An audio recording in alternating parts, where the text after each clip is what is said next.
They didn't just build 96 homes on my land. They did it on purpose. Not by accident, but a cold, calculated move. My name is Caleb Flint.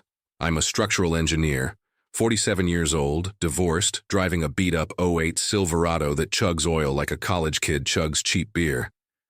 Nothing special, except for one thing. I inherited 47 pristine acres of high country Colorado timberland from my grandfather, William. It was the only thing I had left of him. He bought that land back in '71 for $800 cash. He was that Depression era. Stock. Kept every receipt in leather ledgers that smelled like pipe tobacco and WD-40. When he died in 2019, he left me the deed and one note tucked inside. Don't let the bastards take what's yours. For 3 years, I didn't visit. Life hit hard. The divorce, 2 kids in college, 70-hour work weeks. But I paid the property taxes every April. $6,400 a year, never late, always online. I had the email receipts, bank statements, the whole 9 yards. August 2022. I finally drove up Highway 36 to scatter Grandpa's ashes. I turned off onto the old fire road, and my stomach just dropped. The Ponderosa forest was gone. In its place, Ridgeline Heights. 96 beige stucco houses with fake balconies and paved roads. An entire luxury community where my trees used to be. I checked my GPS 4 times, same coordinates. This was my land. I pulled up to the gatehouse. Residents only, the guard said, smirking. I own this property, I told him, holding up my phone with a photo of the deed. Sure, buddy, and I'm Elon Musk. Turn around.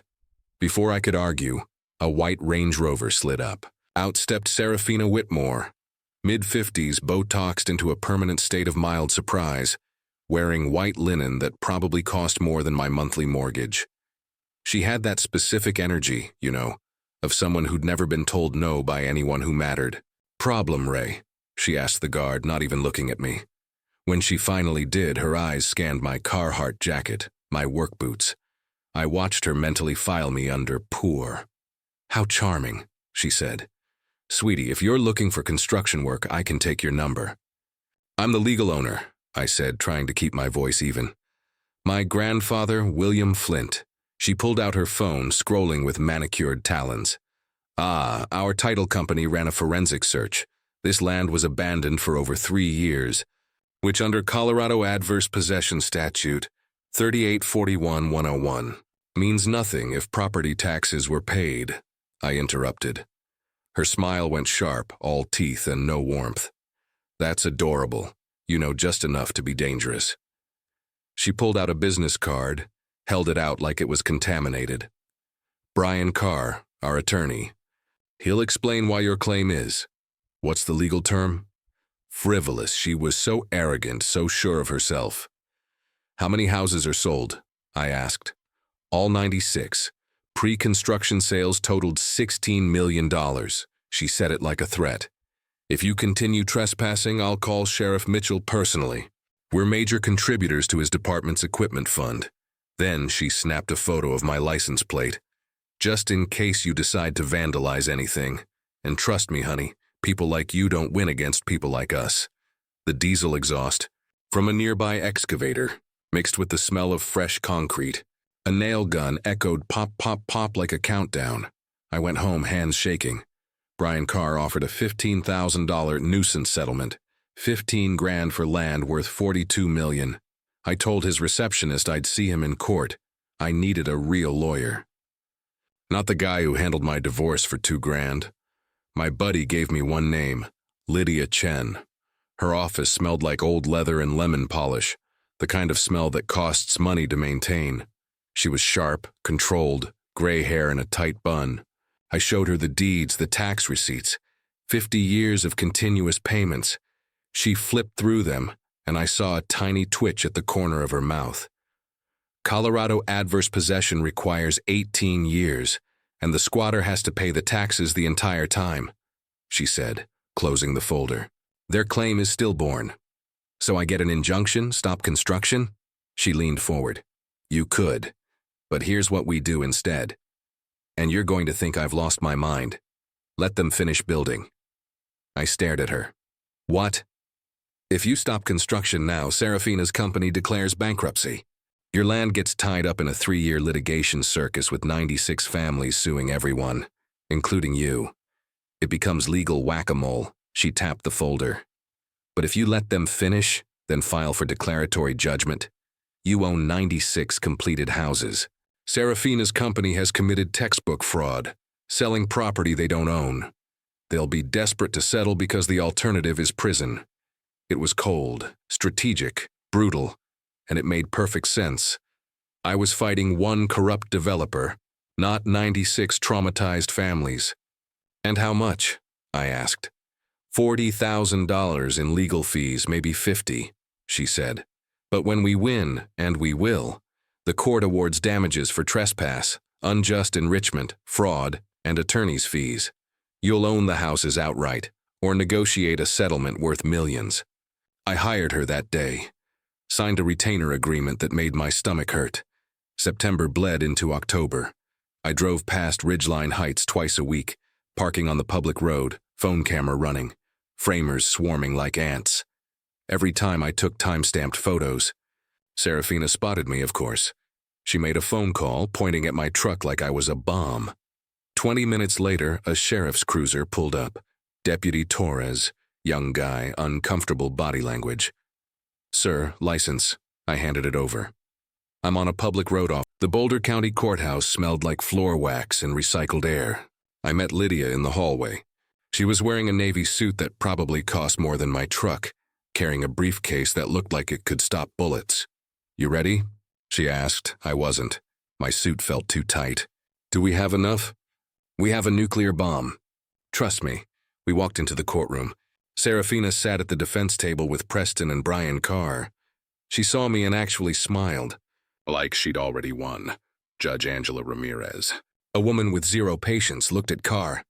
Counselor, your motion to dismiss arrived at 5 p.m. yesterday. Explain. Carr tried to argue adverse possession. The judge cut him off. Did he pay property taxes? Well, yes, but then adverse possession fails under Colorado Statute 3841-101. What else do you have? I watched Carr's confidence crack like cheap concrete. Lydia stood up. The temperature in the room seemed to drop 5 degrees. Your Honor, we're not here to debate adverse possession. We're here because the defendants knowingly committed fraud. She opened her briefcase. I'd like to submit Exhibit A. It was an internal email from Preston Whitmore to Serafina. Carr's face went white. Judge Ramirez read it and her eyebrows went up. I craned my neck to see. It read, Cassie spoke with our title attorney. The Flint parcel is not abandoned. Owner William Flint's grandson has been paying property taxes continuously since 2019. Adverse possession claim won't hold up in court. However, if we move fast, file the AP claim, get permits approved, start selling lots before anyone notices, we can create enough chaos that Flint either settles cheap or gets buried in litigation costs. Worst case, we build everything. File bankruptcy. We've done this before. Risk level medium, reward level 16M gross. They'd known from the beginning. They'd known they were stealing my land and proceeded anyway. Lydia continued. This email proves the defendants engaged in intentional fraud. They knew Mr. Flint owned the property. They proceeded because they calculated, correctly, I might add, that most people can't afford to fight a multi-million-dollar battle. Judge Ramirez looked at Serafina and Preston. Is this email authentic? Preston started to stand, but Carr grabbed his arm. The silence said everything. Here's what's going to happen, the judge stated. Motion to dismiss is denied. I'm issuing a temporary restraining order. Whitmore Development will cease all sales and transfers of property. And Mrs. Whitmore, if I see one more Facebook post, one more anonymous tip to code enforcement, or one more threat directed at Mr. Flint, I will hold you in contempt. Are we clear? Serafina's face was ashen. Yes, Your Honor, she whispered. Walking out of the courthouse, Lydia smiled. That email? I got it from a whistleblower, one of Preston's former business partners who got screwed in the Aspen deal. He's been waiting 5 years for revenge. How did you find him? I'm very good at my job. For the first time in months, I felt like I could breathe. The next day, Lydia outlined the kill shot. We would depose Preston, the title company, and the contractors. Then we would file an amended complaint adding RICO charges. RICO? Like the mafia? I asked. Racketeer Influenced and Corrupt Organizations Act, she confirmed, grabbing a glazed donut. If we prove they've engaged in a pattern of fraud across multiple projects, which we can, it becomes federal. Federal means treble damages. That's 16 million times 3. $48 million. Can they even pay that?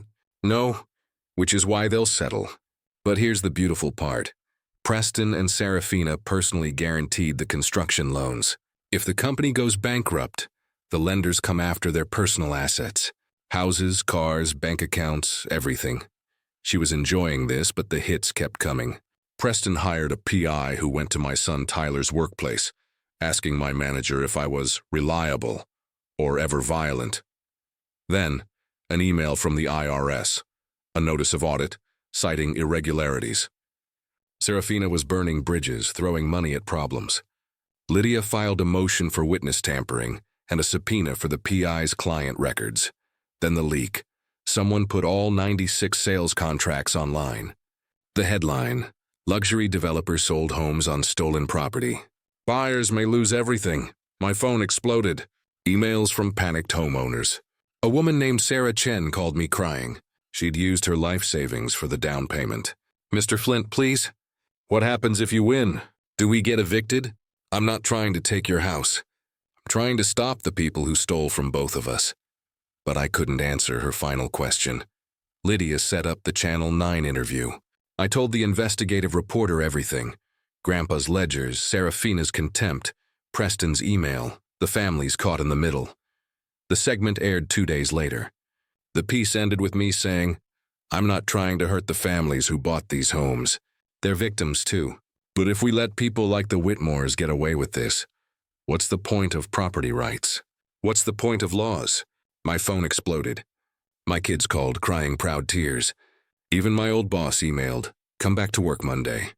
We're proud to have you. But the message that mattered came from a blocked number. You just made the biggest mistake of your life. 2 days